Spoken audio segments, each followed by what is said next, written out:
Good morning students. आज तमे कौन खाइच? ठीक अच्छी। आमे खाद्य कहीं खाऊचे? हाँ, शक्ति पाइबा पाई। शक्ति विभिन्न प्रकार यही विषय रे जानिया पाई आज आमे दशम श्रेणी भूगोल बही पंचम अध्याय शक्ति संबल विषय को जिबा।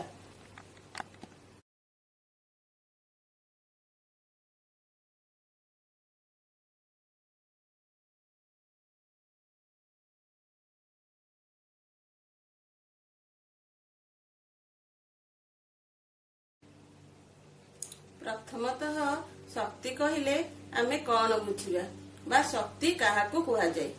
शक्ति कहिले कार्य करिवार सामर्थ्य बा दक्षता को शक्ति कुहा जाय।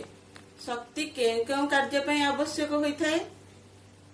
कार्य पई, आलोक प्रदान पई, कल कारखाना मेसिन चलाइबा पई एवं जानवाहन मोटर गाड़ी चलाइबा पई शक्ति आवश्यक होइथाय। कोयला, पेट्रोलियम एवं प्राकृतिक गैस यूरानियम भली इंधन खनिज और विद्युत रु शक्ति उत्पादन करा जाई थाए।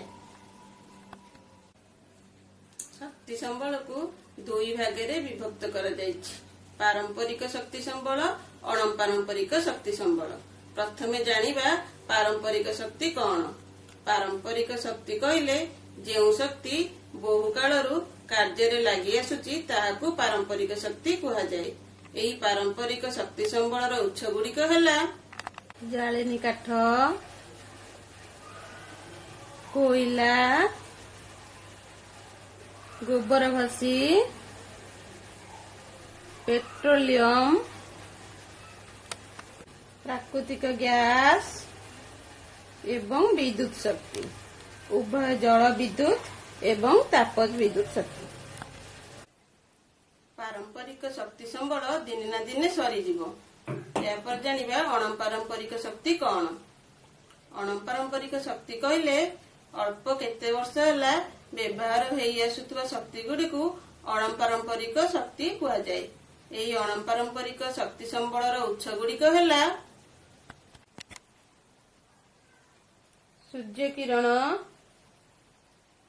पवन शक्ति, जुआर शक्ति, जैव वस्तु बा जो बायोगैस कहते, परमाणु, भूताप शक्ति। यही सब गुड़िक होची अक्षय शक्तिर उत्स कहले अत्युक्ति हेब नाही।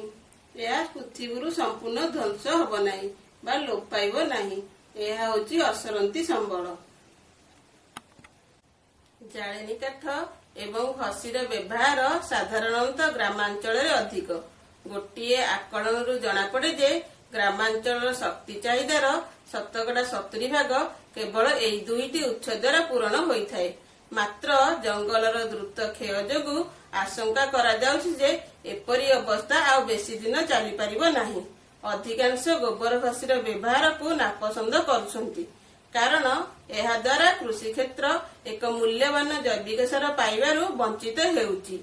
सेथिपई ग्रामांचल रे प्रधानमंत्री को उज्ज्वल योजना रे घरे घरे गैस जोगाई दिया जाउछि।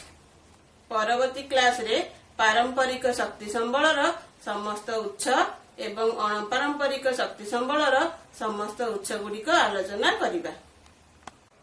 घरे रुहंतु, सुस्थ रुहंतु, सुरक्षित रुहंतु। धन्यवाद।